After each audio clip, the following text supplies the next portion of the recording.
تسمع اغاني ابو غزال؟ لا ابدا، احب استمع للقران، مو جاي اجمل لك صورتي، بس هذه حقيقه.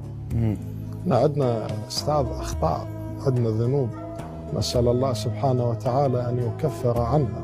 شنو الصفات اللي تشوفها مو مقبوله للشباب اللي بعمرك؟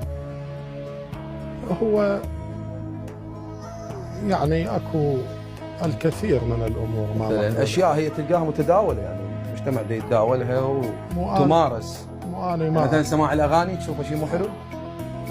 والله استاذ ما احب انتقد، انا حتى في بدايه انا ما اكره انه اليوم ينتقد شخص سواء عبر مواقع التواصل الاجتماعي او وجها لوجه. يا اخي دع الخلق للخالق، انت ليش سارح بالتايهات والمعثرات؟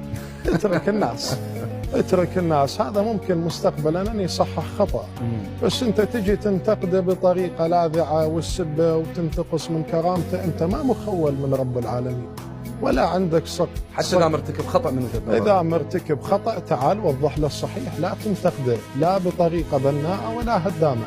تعال طبق مثال عملي امامه تغير من نظرته. شنو رايك بالزواج عن حب؟